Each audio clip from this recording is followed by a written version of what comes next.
제29장.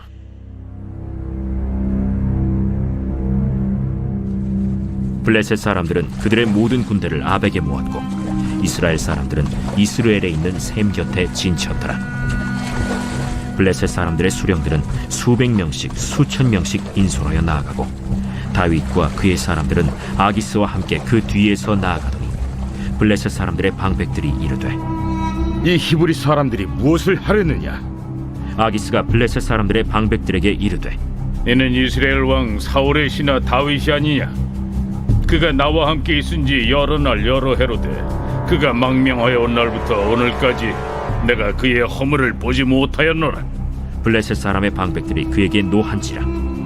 블레셋 방백들이 그에게 이르되, 이 사람을 돌려보내어 왕이 그에게 정하신 그 처소로 가게 하소서. 그는 우리와 함께 싸움에 내려가지 못하리니 그가 전장에서 우리의 대적이 될까 하나이다. 그가 무엇으로 그 주와 다시 화합하리이까? 이 사람들의 머리로 하지 아니하겠나이까? 그들이 춤추며 노래하여 이르되, 사울이 죽인 자는 천천히요 다윗은 만만이로다 하던 그 다윗이 아니니까. 아기스가 다윗을 불러 그에게 이르되, 여호와께서 살아계심을 두고 맹세하노니 내가 정직하여 내게 온 날부터 오늘까지 내게 악이 있음을 보지 못하였으니 나와 함께 진중에 출입하는 것이 내 생각에는 좋으나 수령들이 너를 좋아하지 아니하니 그러므로 이제 너는 평안히 돌아가서 블레셋 사람들의 수령들에게 거슬러 보이게 하지 말라. 내가 무엇을 하였나이까? 내가 당신 앞에 오늘까지 있는 동안에 당신이 종에게서 무엇을 보셨기에 내가 가서 내 주 왕의 원수와 싸우지 못하게 하시나이까? 네가 내 목전에 하나님의 전령같이 선한 것을 내가 아나. 블레셋 사람들의 방백들은 말하기를 그가 우리와 함께 전장에 올라가지 못하리라 하니, 그런즉 너는 너와 함께 온 네 주의 신하들과 더불어 새벽에 일어나라. 너희는 새벽에 일어나서 발거든 곧 떠나라. 이에 다윗이 자기 사람들과 더불어 아침에 일찍이 일어나서 떠나 블레셋 사람들의 땅으로 돌아가고 블레셋 사람들은 이스라엘로 올라가니라. 여러분 반갑습니다. 오늘도 큐티를 여는 기막힌 하루입니다. 본 말씀 사무엘상 29장 1절부터 11절의 말씀입니다. 이스라엘과 블레셋 사이에 전쟁이 벌어졌습니다. 그런데 블레셋 땅으로 피하여 살고 있던 다윗이 블레셋의 편이 되어서 이스라엘을 치려고 합니다. 하나님의 백성인 다윗이 정말 하나님 앞에 용서받을 수 없는 큰 죄를 저지를 위기에 처해 있습니다. 그래서 다윗이 죄 짓지 않도록 하나님께서 하시는 일이 있습니다. 그것이 무엇입니까? 자, 먼저 첫 번째로 뭉치면 죽습니다. 자, 오늘 2절, 3절 말씀에 블레셋 사람들의 수령들은 수백 명씩, 수천 명씩 인솔하여 나아가고 다윗과 그의 사람들은 아기스와 함께 그 뒤에서 나아가더니 블레셋 사람들의 방백들이 이르되, 이 히브리 사람들이 무엇을 하려느냐 하니, 아기스가 블레셋 사람들의 방백들에게 이르되, 이는 이스라엘 왕 사울의 신하 다윗이 아니냐? 그가 나와 함께 있은지 여러 날 여러 해로되 그가 망명하여 온 날부터 오늘까지 내가 그의 허물을 보지 못하였노라 그랬습니다. 자, 그동안 다윗은 블레셋 왕 아기스의 종이 되기를 자처하면서 충실한 신하 노릇을 했습니다. 그 덕분에 아기스는 다윗을 전적으로 믿고 신뢰하게 되었습니다. 자, 그래서 지금 이 다윗에 대해 의심하는 방백들에게 아기스가 적극적으로 변호를 해주는 것입니다. 자, 그러나 하나님의 사람 다윗이 악한 세상왕 아기스와 똘똘 뭉쳐서 하려고 하는 일이 무엇입니까? 그것은 자기의 고향이자 하나님의 나라인 이스라엘을 쳐서 무너뜨리겠다는 것입니다. 여러분, 이스라엘을 공격하는 것은 꼭 하나님에 대한 대적입니다. 그런데 다윗이 악한 자들과 한편이 되어서 이 망하는 길인 줄로 모르고 죄를 지으려고 하는 것입니다. 고린도후서 6장 15절에 성경은 이렇게 기록하고 있습니다. 제가 현대어 성경으로 읽어보겠습니다. 그리스도와 마귀가 어떻게 조화될 수 있으며 믿는 사람과 믿지 않는 사람이 어떻게 같은 것을 소유할 수 있겠습니까? 그렇습니다. 하나님의 자녀인 다윗과 마귀의 자녀인 아기스는 애시당초 하나 될 수도 없고 하나 되어서도 안 되는 관계입니다. 그런데 이들이 하나가 되니 그 결과로 하나님의 나라를 무너뜨리는 일을 벌이는 것입니다. 여러분, 바로 이런 관계가 뭉치면 죽는 관계인 것입니다. 저는 가장 하나됨을 이루어야 되는 관계가 부부관계라고 생각합니다. 성경은 부부가 한 몸이라고 가르쳐줍니다. 그러므로 부부가 하나됨을 이루지 못하면 가정의 구원도 거룩도 아무것도 이룰 수가 없습니다. 자, 그러나 어떤 일에는 부부가 절대로 하나 되지 말아야 할 일도 있는 것입니다. 사도행전 5장에 보면 아나니아와 삽비라 부부가 나옵니다. 그들은 교회에서 인정받고 칭찬받고자 자신의 소유를 팔아 헌금을 하려고 했습니다. 그런데 막상 헌금을 할 생각을 하니까 너무 아까운 겁니다. 그래서 남편과 아내가 한 마음이 되었습니다. 그리고 헌금의 얼마를 뒤로 감춘 것이죠. 그렇게 하나님을 속인 일로 두 부부는 하나님의 진노를 받아 함께 한날에 죽임을 당하고 말았습니다. 여러분, 이 사건은 아무리 한 몸 된 부부라 할지라도 죄 짓는 일까지 한 몸이 되어서는 안 된다는 것을 우리에게 분명하게 가르쳐 주는 것입니다. 자, 그런데 우리는 어떻습니까? 우리는 완전히 거꾸로 합니다. 평소에는 우리 부부는 로또다, 맞는 게 하나도 없다, 그렇게 말하다가도 갑자기 죄 짓는 일에는 짝짝꿍이 되는 것입니다. 자, 여러분, 신앙생활 하다 보면 왜 시험에 드는 일이 없겠습니까? 그러나 남편이 시험에 들었을 때는 아내가 깨어서 정신 차리라고 외쳐줘야 합니다. 또 아내가 시험 들었을 때는 남편이 똑같이 외쳐주어야 합니다. 그런데 부부가 이런 일에 한마음 한뜻이 되면 정말 큰일 나는 것입니다. 여러분, 제가 특별히 말씀드리고 싶은 것이 있습니다. 그것은 부부가 교회와 목회자를 험담하고 또 교우들을 정죄하는 일에 절대로 하나 되면 안 된다는 것입니다. 여러분, 특히요, 믿는 아내가 교회에서 마음에 안 드는 일이 있었다고 집에 와서 믿지 않는 남편에게 시시콜콜 교회 험담을 늘어놓는 분들이 있습니다.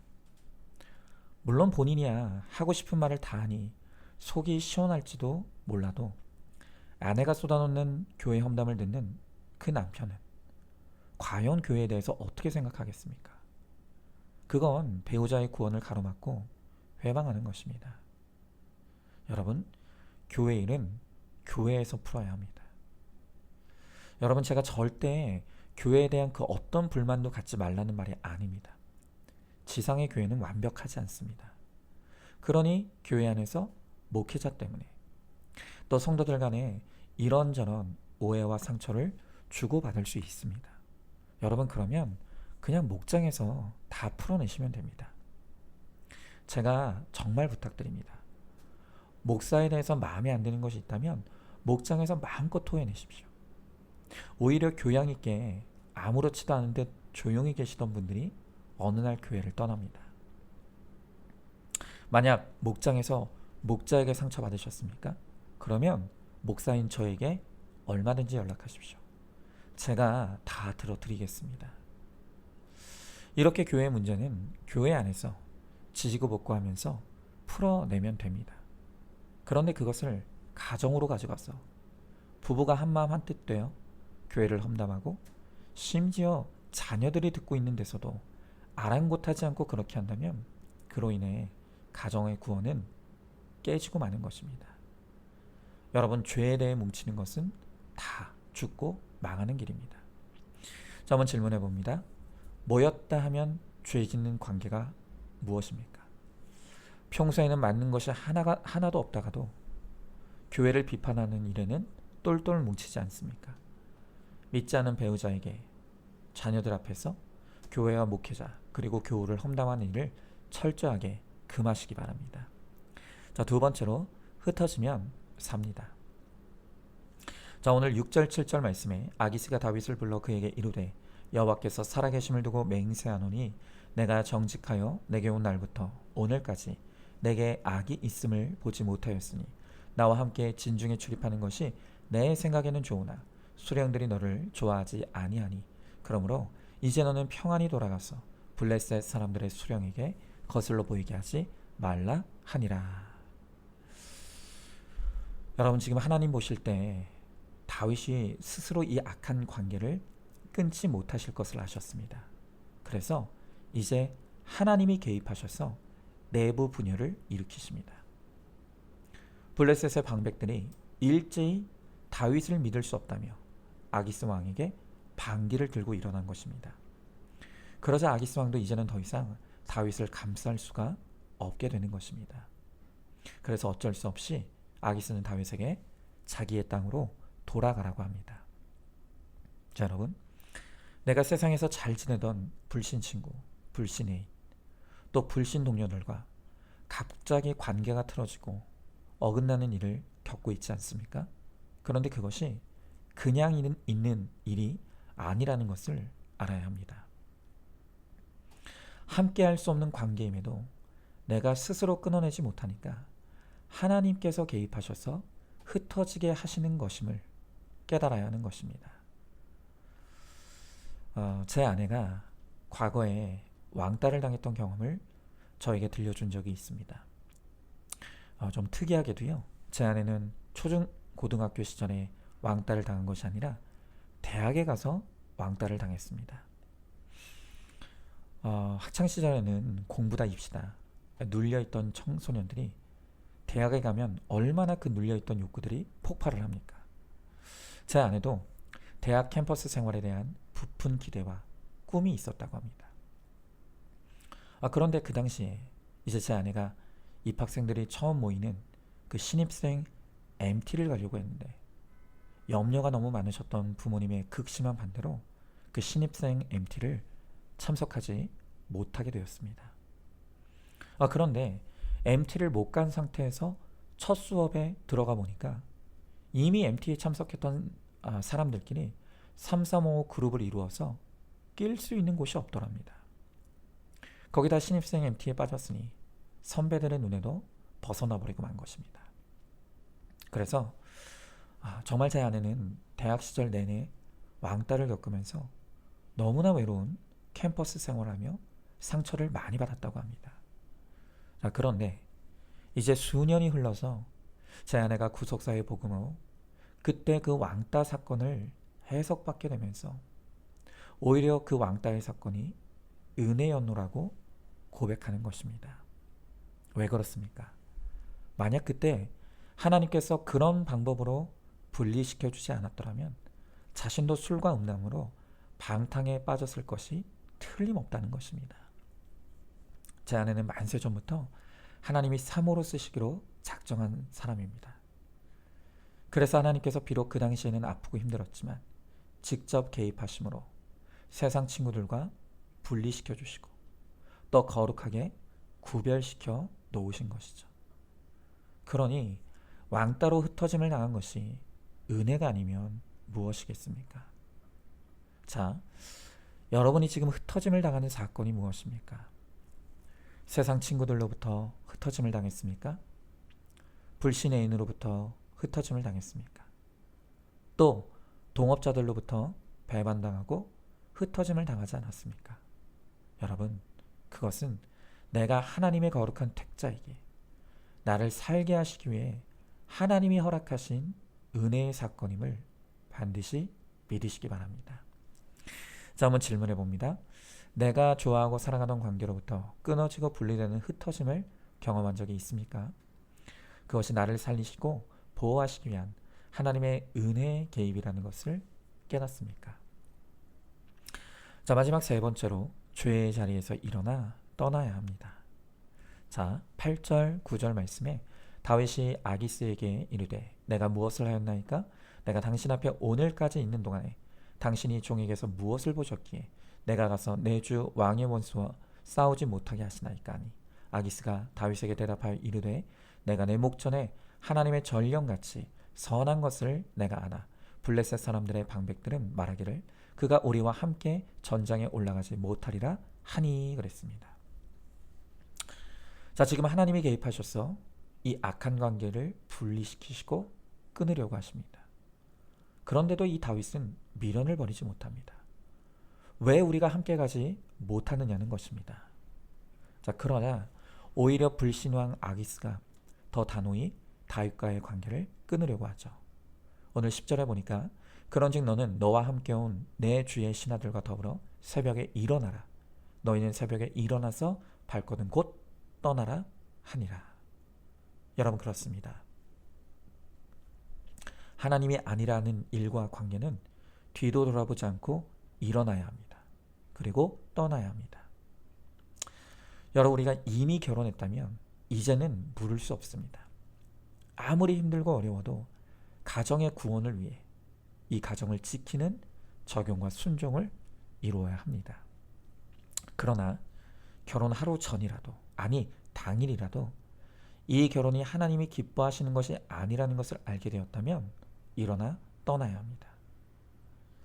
아니라는 것을 알면서도 이 다윗처럼 체면 때문에, 인간적인 정 때문에 금전적인 손해를 보는 것이 아깝다고 미련을 버리지 못하면 결국 그 모든 책임은 온전히 내가 감당하는 것입니다. 여러분, 결혼은 내가 배우자와 그 배우자의 가정의 사용까지도 다 끌어안고 감당할 수 있겠다는 각오와 확신이 들 때만 하는 것이라고 했습니다. 그것이 아니라면 지금이라도 일어나 떠나야 합니다. 바로 그것이 내가 사는 길입니다. 자, 한번 질문해 봅니다. 결혼은 사랑해서 하는 게 아니라 책임질 결단이 섰을 때 하는 것임을 알고 있습니까? 아닌 걸 알면서도 미련 때문에 일어나 떠나지 못하고 있는 관계가 무엇입니까? 말씀에 묻고 공동체에 물으며 기도한 끝에 아니라고 생각한다면 일어나 떠나시기 바랍니다. 자, 오늘도 12월 20일 보석 상자입니다.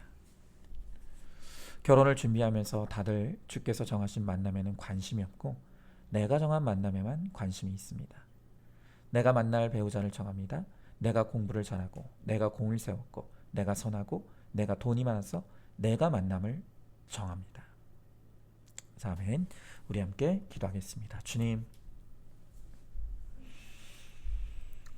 하나님께서 우리를 사랑하시고 또 우리를 구원하시기 위해 우리의 관계에 개입하시고 함께해야 될 관계는 모으시고 끊어져야 될 관계는 흩으신다고 말씀하십니다.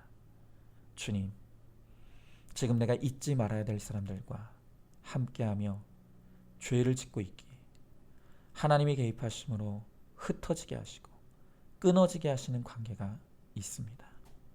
하나님, 이제는 하나님이 아니라 하시면 잊지 말아야 될 곳, 함께하지 말아야 될 사람들로부터 일어나 떠날 수 있게 하시고 오직 말씀과 공동체 안에서 함께 구원으로 함께하는 하나님, 우리 모두가 될 수 있도록 우리 주님께서 함께하여 주시옵소서. 고난을 말씀으로 해석받으며 또 관계 가운데서 하나님이 뜻하신 바를 깨달아 알아가므로 정말로 오직 주님만 따라간 우리 모두가 되게 하여 주시옵소서. 믿사함의 사랑이 많으신 우리 예수님 이름 받들어 기도 드리옵나이다. 아멘. 오늘도 큐티로 기막힌 하루를 살아내는 하늘가족 공동체 우리 모든 성도님 되시기를 주님의 이름으로 축복합니다.